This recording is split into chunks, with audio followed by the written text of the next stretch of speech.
No one showed up, folks. There's a clip going around, a clip of the Fumble podcast, I believe. If you haven't checked them out, please go give them a like, give them a subscribe. The Fumble podcast, I've seen it floating around on Twitter, talking about Juju Watkins, talking about Caitlyn Clark, talking about how come Juju Watkins doesn't move the needle like Caitlyn Clark moves the needle. Without further ado, let's get into it, shall we? Hey, this can be an uncomfortable fumble of the week, but I'm going to try not to let it be. Okay. Last college women's basketball season, Samaria, Caitlyn Clark had the sport by the throat. Iowa women's basketball was must-see TV, and if they were in a town, it was packed out in that arena, okay? The fan investment into Caitlyn followed her to the WNBA, and viewership numbers for her games were sky high. Her mere presence alone helped several teams break attendance records, and in some instances, teams chose to actually move games to larger venues to accommodate the fanfare of Caitlyn coming to town. Coming into this season, the biggest A needle mover. The biggest draw in American sports today, CC22, Caitlyn Clark Kent. That's just the truth. name in women's college basketball is unquestionably Juju Watkins. Folks, is the biggest name in college basketball unquestionably Juju Watkins? That means hands down, no argument, can't be questioned. Juju is a bigger name than Paige Beckers. You let me know in the comment section below. Is Juju a bigger name than Paige? You let me know. Maybe. Maybe not. I'm not sure. I'll let you guys decide. But to say unquestionably, that's insane. The star from USC is the front runner for Player of the Year, and her team is on a very short list of programs with a legitimate shot to win a title. Juju's game is absolutely cold. Currently, she's averaging 21, 7, and 5, and I mean no intent to sexualize her at all when I say this, but she is also drop dead gorgeous.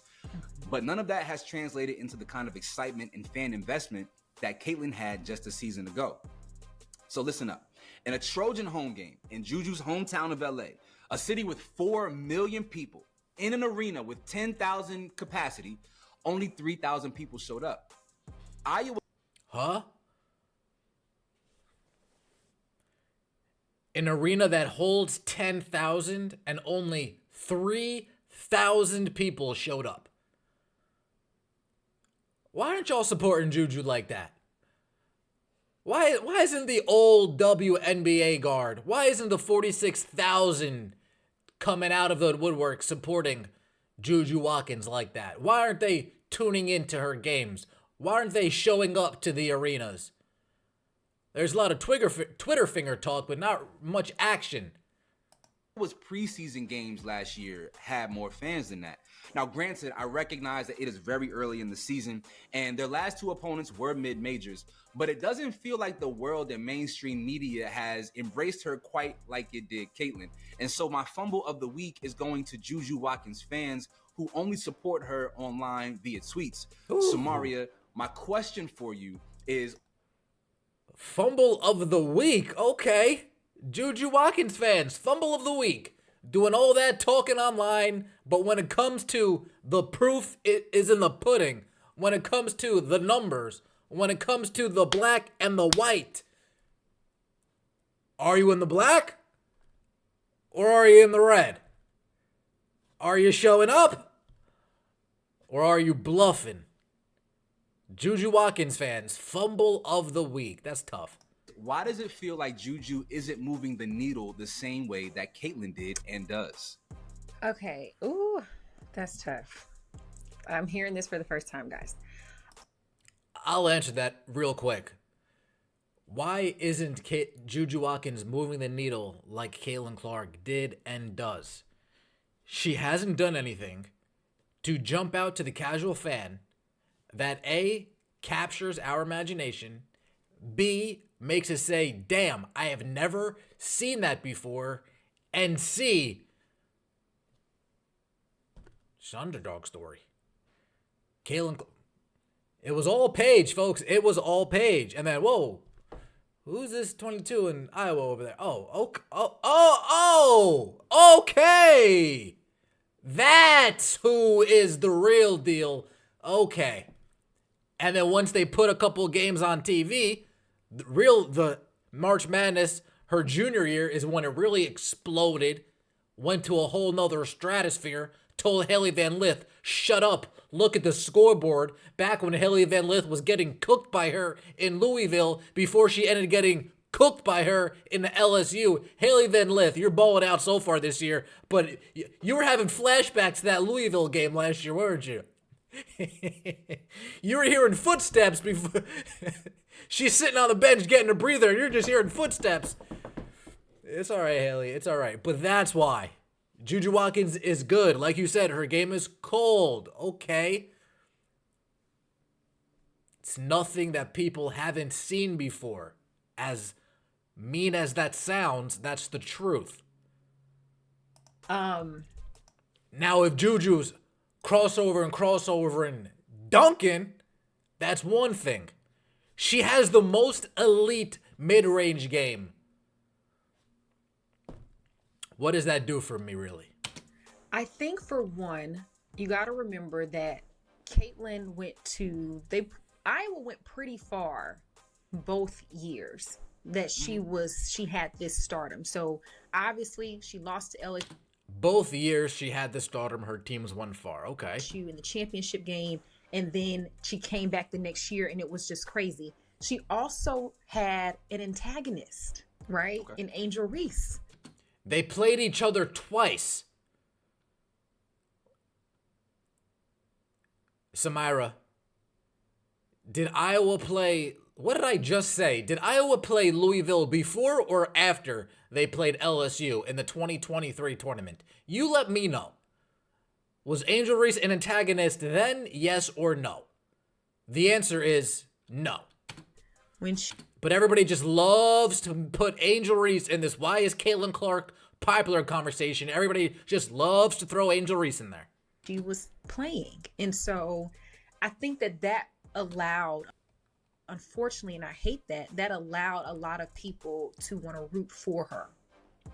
And so I don't think that Juju has that storyline. So maybe she can get it. I don't know. Like maybe, race played a factor in it too. I hate to go there, but I think that she just... Stop. Paige, what's the deal with Paige and Paige's race? We just always have to sneak but race is a factor in there too. But the race is... We always have to do that. It's like a fucking sickness. Have that same storyline. Like everything line. And what's with it with these people wanting storylines and drama to... What was... Lined up perfectly for Caitlyn to be this all-American superstar. For one, she's always on SportsCenter because she's made some crazy shot. And for two, she lost in the championship game. Like I just mentioned, everybody remembers Angel, talking about the ring. And that's what everybody remembers Angel for, Samira. Everybody does remember Caitlyn Clark for that. Sorry to break it to you. I know the truth hurts.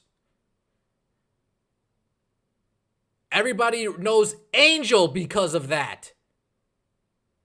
Everybody doesn't know Caitlyn Clark because of that. Trust me, I can assure you of that. That is a perfect storyline for people to eat it up. You're gonna be on one side or the other. Storyline is she beat up Haley Van Lith, she smacked up an undefeated South Carolina team, and then she lost to a stacked LSU roster that a clout chaser on the other team went like this to build her own clout. That is what happened.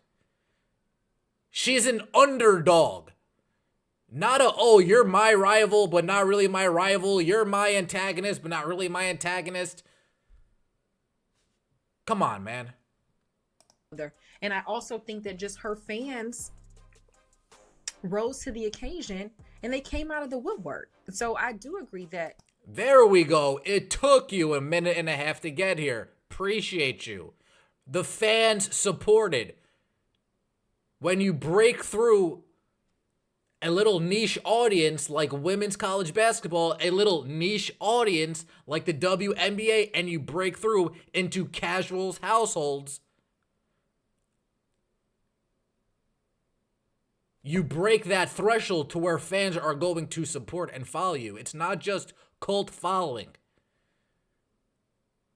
Trust me. Fans are showing up. You're telling me cut it out. You support what you want to support. You like what you like. Juju's fans should get Fumble of the Week because they need to stand up too. But I think Juju's fans don't support. They support with words. They don't support with actions. Caitlyn Clark's fans support with words. And they support with actions. And back to my previous point, because I made it seem like casuals are but yes, casuals are majority.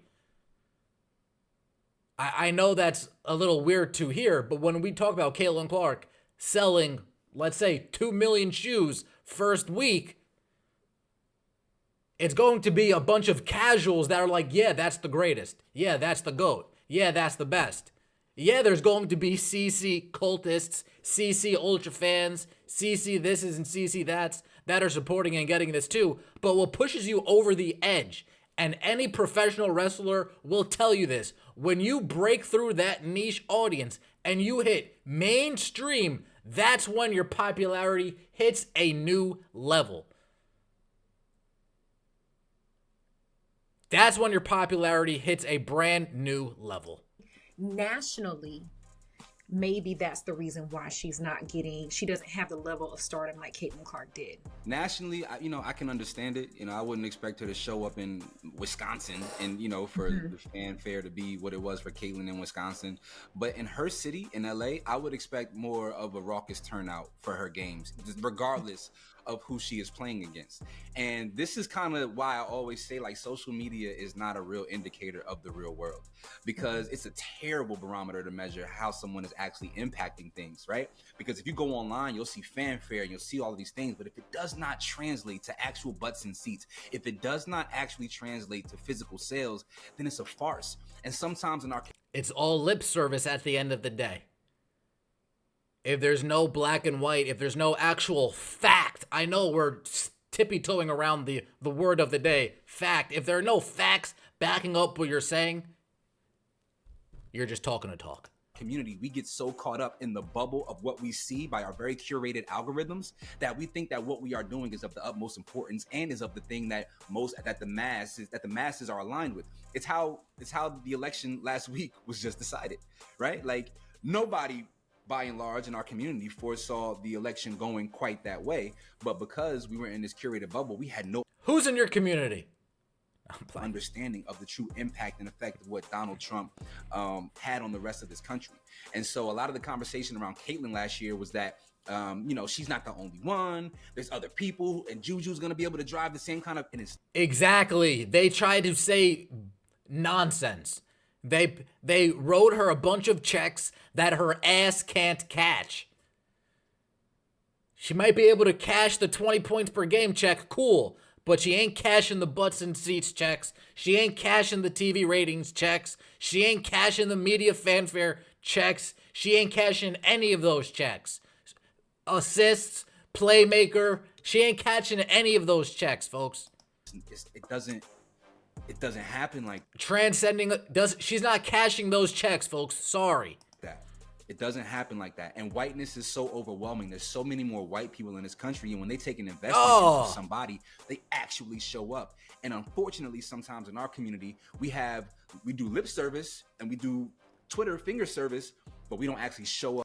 There's tons of black people buying Caitlyn Clark's stuff. There are tons of Mexicans buying Caitlyn Clark's stuff. There are tons of Puerto Ricans buying Caitlyn Clark's stuff. There are tons of Dominicans buying Caitlyn Clark's stuff. There are tons of Europeans buying Caitlyn Clark's stuff. There are tons of Africans buying Caitlyn Clark's stuff. There are tons of South Africans buying Caitlyn Clark's stuff. There are tons of Asians buying Caitlyn Clark's stuff. There are tons of Chinese people buying Caitlyn Clark's stuff. There are tons of Japanese people buying Caitlyn Clark's stuff. There are tons of Indian people buying Caitlyn Clark's stuff. There are tons of Malaysian people buying Caitlyn Clark's stuff.